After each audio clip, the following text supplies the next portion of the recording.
Before I get to what's happening with Musk and everything I was just speaking about, let's talk about the pivot that has gone on since your last visit. I mean, it's been a pronounced pivot toward Russia on the part of this president. I mean, uh, it's not just a warming of relations, it's as though he is speaking the very language and the very framework of the world that's reflected in the thoughts and musings of Vladimir Putin. You're absolutely right. Just remember uh, that Putin is a great man, brilliant man, and obviously a great Democrat. And I say that with full sarcasm. Well, Zelensky is a dictator. I mean, it's so pathetic. It's sad. And remember, this is the president of the United States speaking. Now, on Friday, we will witness Zelensky rather, coming to the White House. Let me just tell you, this is the greatest grab of resources I've ever seen in my life. And if Zelensky bows to this, it will be because he has no choice. And I can only tell you, it reminds me of Munich, 1938, with Hitler, Chamberlain, Daladier, and Chamberlain, Mussolini, the whole group sitting there. It's just almost unfathomable. So we're going to have to see what reactions are. The president this morning in his press conference made very clear that a deal has not yet been done. But can you imagine this kind of grab? Do you remember, Mark, when we were on KGO and the question came up about the oil wells in Iraq? And there were some listeners who called and said, well, let's seize the oil wells and take that money and repay ourselves for all the money we spent.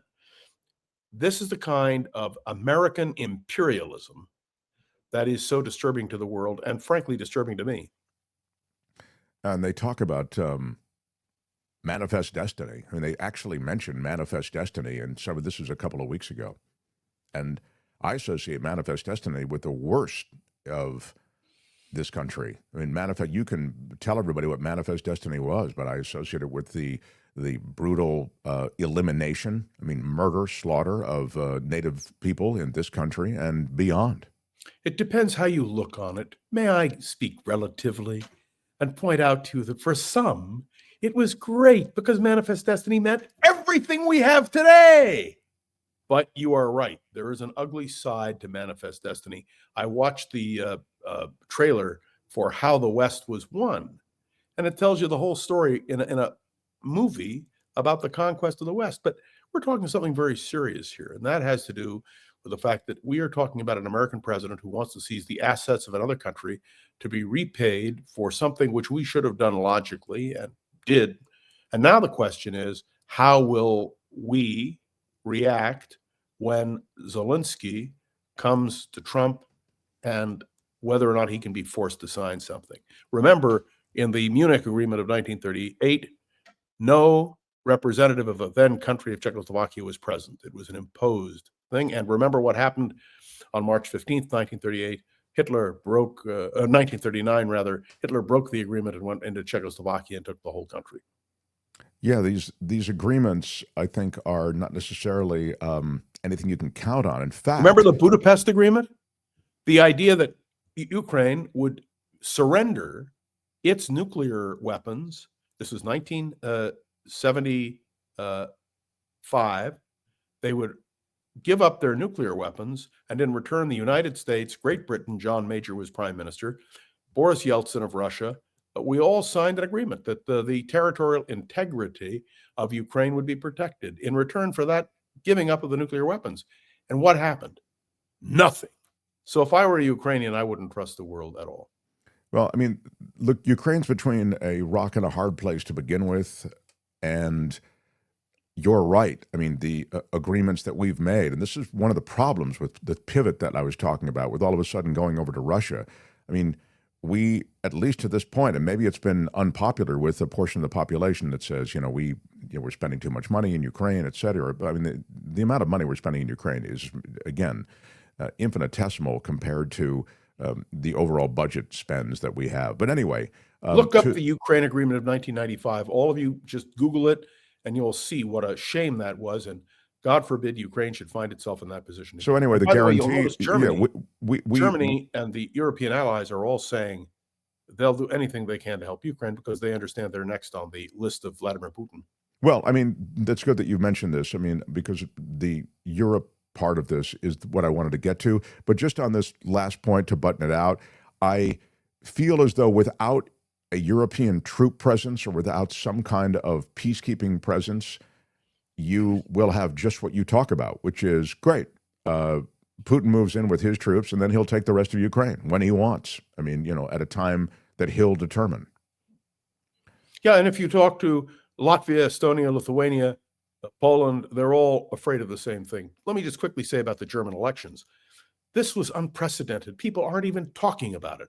But the right wing in Germany, including the most extreme right wing party in Germany, which got 20% of the vote, was endorsed by Elon Musk and by the vice president of the United States prior to the election. It's stunning interference. And may I say, the right wing in Germany is very disturbing, very reminiscent of the Hitler years.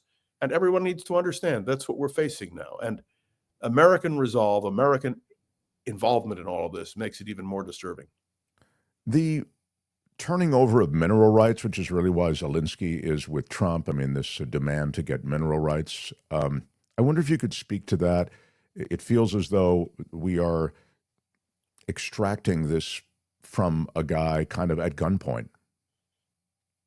You've said it. That's exactly correct. That's exactly right. Really and truly, Zelensky has no choice but to sign on the dotted line. In return, theoretically, he gets American aid and support. But if you trust Donald Trump, I think you're making a big mistake. Yeah, the idea is that support can fade away. We already know how this ends, says B.A. Ware. Ukraine signs an agreement to give Trump their mineral rights. Trump reneges, keeping the minerals, and Putin gets to reform the USSR's 1980 boundaries. Yeah. I mean, yeah, it's tragic, and it's a joke, and it's a shame for the United States of America.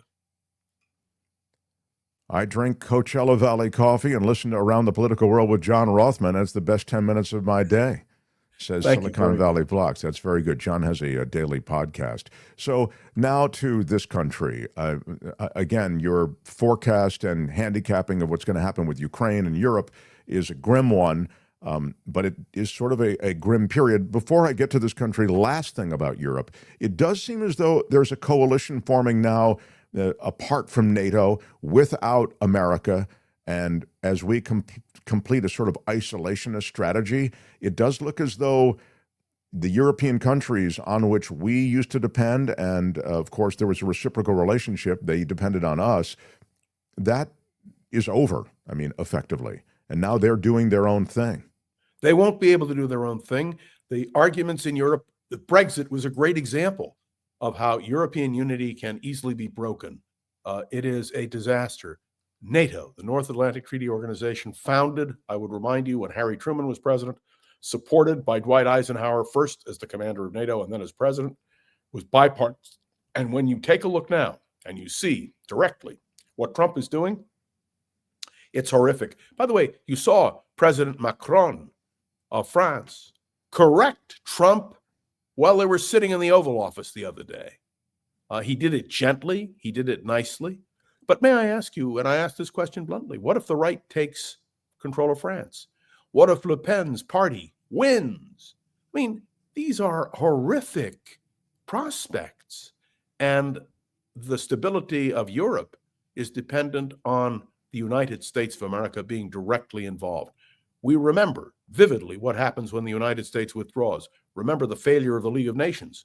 Without the United States, Europe is in big trouble. And I believe that with every fiber of my being. This just handed to me. A handful of congressional Republicans want to get the U.S. out of the United Nations. That's not new. It's old. I mean, yes. You remember, get the U.S. out of the UN and the UN out of the U.S. That was the slogan during the Goldwater campaign in the 60s. Not by Goldwater, by the way, but by people who supported him. We have to stay in the United Nations.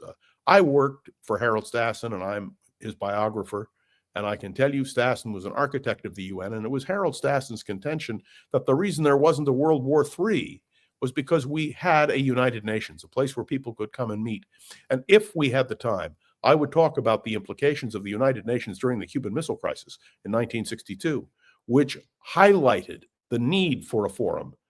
Who will ever forget Adlai Stevenson saying to the Russian ambassador, "I'm prepared to wait until hell freezes over for your answers, sir." That's the kind of role the UN plays. By the way, I'm not a fan of the UN on many, many levels. They are completely bankrupt on so many levels, but we have no choice. We have no alternative but to try to work with the United Nations and do our best. By the way, you understand that Elise Stefanik, who is giving up her House seat, is not yet approved because she can't leave the Congress because it would leave the Speaker with only a 1-vote margin. Right. It's nuts.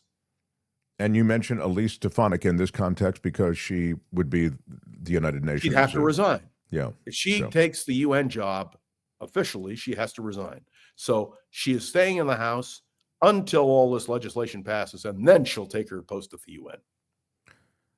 There's more of this, and then I'll get to Musk and stuff, but I see this a lot. Valerie says, let's remember if Joe Biden's ego was in check, he would have kept his promise to be a one-term president. We would have had a convention, elected a candidate, and beat any Republican. Do you buy into that? No, I don't, because the Democrats in a primary would have selected Kamala Harris to be the nominee. I have no doubt about it. She historically didn't primary well, John. I'm surprised you didn't say that. No, but I'm talking about being an incumbent vice president running for a presidential nomination.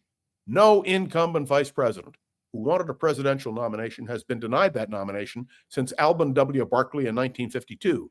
And Barkley was 74 years old and was forced out of the race by his own allies because they viewed him as too old. By the way, he died in 1956. His last words, "I would rather be a servant in the house of the Lord than sit in the seats of the mighty." And then he dropped dead right there. Oh, wow. Well, that was very impressive. Yes, I must say. Gosh. So I say this because it's a standard line that people use. It's simply, I do not think is valid. There was no Democrat who could have defeated Kamala Harris in a primary. You don't think Josh Shapiro could have defeated Kamala Harris? He wouldn't have run against her. No Democrat was going to oppose Kamala Harris to the nomination. So it was a coronation one way or the other. Yes, of course. Okay. I mean, that's and by the way, if she'd won, it would be a whole different conversation. Right. Obviously. But these are legit issues that are growing around that question, as we've seen sort of Josh America. Shapiro, by the way, will probably run in 3.5 years. And I expect the other person they're talking about is Amy Klobuchar, but her problem is she's had a bout of cancer. I understand she's in full remission, but these issues will come up. And somebody asked me, who will the nominee be? And I said, if Barack Obama had not given that speech at the 2004 Democratic National Convention, we wouldn't have heard from him in 2008. There's a lot of time for the Democrats to sort things out. And by the way, Jimmy who? You remember Jimmy Carter? Nobody remembered who Jimmy Carter was when he was out of office, and he'd never made a splash, and yet he captured the Democratic nomination. So it's a completely fluid situation. You're not running, are you, Mark? No, I'm not. I am. I wish I could run with this newly configured election system that I think they're going to have a chance to go after in a big way. And when you have that on your side, you really can lose. You cannot lose another election. There's just voter suppression on a level that we've never seen before, John. John. Make one other quick comment, and that has to do with the FBI. Since last we appeared together, we have seen a colleague of ours, although he was not simultaneously on Cumulus with us on KGO, is now the deputy director of the Federal Bureau of Investigation. You're talking about Dan Bongino. I am speaking about Don Bongino. And if you listen to him, and by the way, he's on for the rest of the week. He hasn't gone off yet because he hasn't taken the job and he has to fulfill certain obligations. But I can only tell you this. The guy is a conspiracy theorist. He believes that the election was stolen. He is a man. Go back and listen to his tapes. It's unbelievable. As unbelievable as Kash Patel being confirmed as director of the Federal Bureau of Investigation. It is a shame. And if J. Edgar Hoover were alive today, as I like to say, he'd be rolling over in his grave. Yeah, Well, again, if he were alive today, he wouldn't be in his grave. So, Yeah, uh, you pointed that out to me before. I I know, just like but to bait you. I love it, so I will. Yeah, I'll dig it.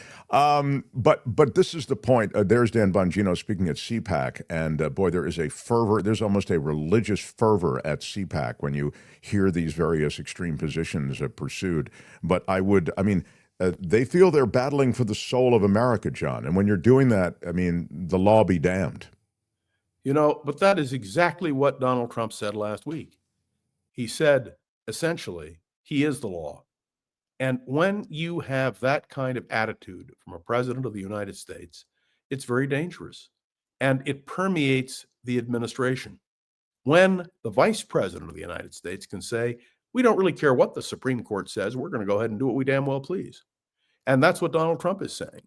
And when this all comes to the Supreme Court, the whole question of presidential authority, and if in fact they don't agree with the Supreme Court, I think they're going to respond by saying, well, who cares? We don't care two toots what you have to say. And I think that's why there will be a reaction. At least I hope there will be a reaction in the Supreme Court. The only two justices I think are lost are Thomas and Alito, but the others, there's a shot. Thus far, the courts have been something that they've complained about, Musk and Trump, but they have grudgingly, it seems, acceded to the demands of the court, except in the USAID dispersal of monies that they wouldn't unfreeze, despite the fact that the court had said you must unfreeze them. In fact, the judge, with a second statement from the bench, said, hey, guys, I said unfreeze those funds. They have an odd relationship with the courts right now, John. But it's the Supreme Court that matters. These are all lower court decisions, all of which can be appealed. In the end, it will be the United States Supreme Court that is on the spot. And make no mistake, Donald Trump has said he wants this to go to the Supreme Court. He believes that the conservative justices will support him. And all I can tell you is if that happens, American democracy as we know it will be profoundly changed. I can't help but reflect that this is the kind of situation Richard Nixon would have relished, where he could override the court. And remember, in 1974, when Nixon considered that, he all of a sudden realized you just can't do it. It would destroy America. And that's what Al Gore said when he conceded the presidency to George Bush on the basis of a 5-4 decision before the United States Supreme Court. Our problem now is to get these cases to the Supreme Court fast enough so the court can consider them. But I want to be very clear. If the court sides with Trump, American democracy will be in deep trouble, and the balance of powers as we know it will be gone. One of our listeners, Rob from Richmond, who you will remember because I think he used to call your call occasionally, your show, sent me a tip on a book published in 2010, published by Oxford University Press. It's The Presidency Unbound. And that is what the Trump administration wants. They want an administrative presidency, a unitary presidency, a presidency in which the president's dictates are the rule. I think I showed you on this program, I've done it so many times, the book, We Could Not Trust Our King. And what Donald Trump is trying to be is the king. And I must tell you, the thing that disturbs me most of all the things we've talked about is the lack of backbone by Republicans in Congress. You may remember the Jordan rule. Senator Jordan was once solicited by Spiro Agnew for a vote on the floor of the United States Senate. And Senator Jordan, who is a very conservative Republican, said, here's the Jordan rule. If I'm solicited for my vote by the vice president, even if I think he's right, I will vote against him. And that was to assert the independence of the United States Senate. We don't see that kind of courage in the United States Senate today, and that's tragic. Well, I mentioned that there's a little bit of pushback, and this is about the only pushback there's been around the budget, and that a lot of these changes that Doge is making, that Musk is making, need to go through Congress. And there are now members of Congress speaking up. I mean, they're in short supply, but Tom Tillis isn't nobody. He's a senator with and that's some the whole juice. point. I believe, and I've said this to you before, and that's why we had this discussion last week about the question of the limits. I believe that ultimately anyone who respects the institutions of the United States government will have to oppose Donald Trump. And I think the Republicans are going to be put in that position. One other quick point. In the end, somebody asked me, will Trump be held responsible? After all, he can't ever to be on the ballot again for president. And my answer was the Republicans are going to be held responsible. If I were a Democratic strategist and these things that I think are happening happen, I would run against the Republicans who didn't have the backbone to stand up and fight back. John, that is it for today. What? I'm downcast How dare about the you? fact that I mean, we really, Mark. must wrap What's this up. I know. I'm wondering what you're talking about on Around the Political World with John Rothman, because there is a flood of news and stuff that requires you weighing in. What was the lead story today? I do 10 minutes every day. I'll tell you the lead story, which hit me profoundly. And that is the attempt by the White House to control the White House press corps. I was very close to Helen Thomas, who was a correspondent with the White House for years and years and years. AP, I used to interview Helen on KGO with some regularity. People love those interviews. If Helen Thomas were alive, she would be leading a boycott of this White House. And I believe Merriman Smith and the others who were veteran White House reporters would be so appalled by Donald Trump's effort to control the flow of news, to control who can sit in the press room. Can you imagine? Think, Mark, how often we took our news off of the AP. We went to the AP when we wanted complete updates, quickly, the Associated Press. Donald Trump won't let them sit in the White House, won't let them be part of the press pool that travels with the president. This is, to me, the most disturbing thing, because where do you and I get our information? Oh, we have our contacts, but I read all the media. I really try to understand what all the media outlets are saying. And the idea that the White House wants to control the media is absolutely horrific. And if that happens, we will not live in a free democratic society.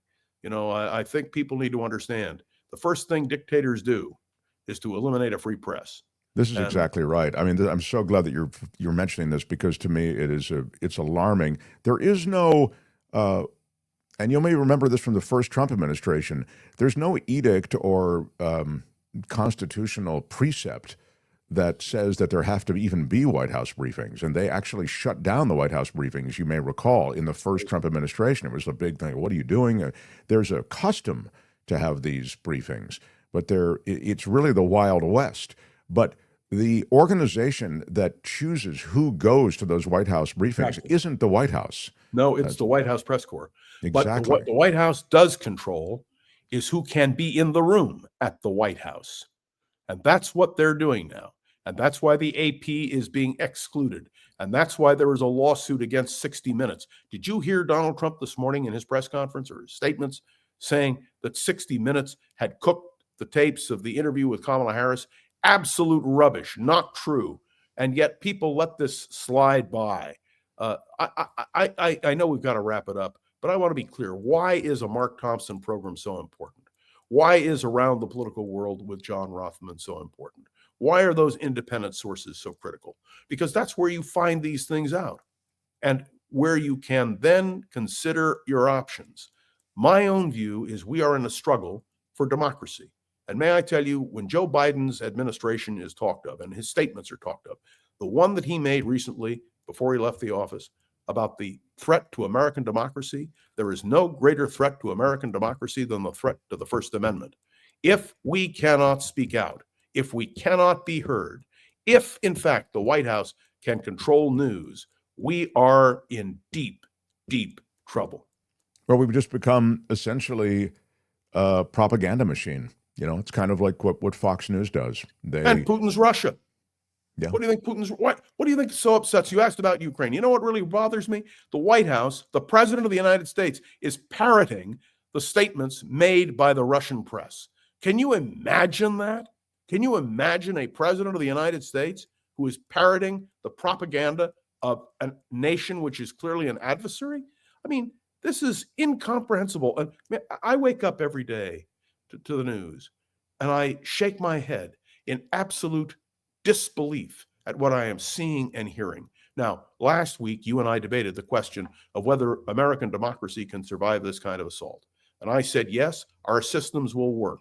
But I'm going to amend that and tell you, if our systems don't work, the conversation you and I are having will cease and America will change profoundly. So it is not just a belief, but it's a hope, a necessity. May I say one other quick thing? I watched the funeral in Israel of the Bibas family, the mother and the two children. I wept today. And if you have any sense, turn it on, listen to what happened, watch the outpouring of emotion. It is heart-wrenching, absolutely horrific. And the people of Israel were united today in their concern about the results of these murders. Let me just end. They buried Sherry Bibas in the same coffin with her two sons. I have no words to reflect my feeling of horror. But you know what scares me even more? The silence of the world. The silence. It's deafening and horrifying. So I just wanted to throw that in because I would not conclude our interview without pointing that out. If you have a minute, Mark, just read the remarks of the Bibas father and husband. I read the words and I wept. Anyway. The tragedy is compounded in so many ways, even as we get back the hostage remains, and the entire situation gets more tragic by the hour, it seems. You're right. John, thank you for letting me.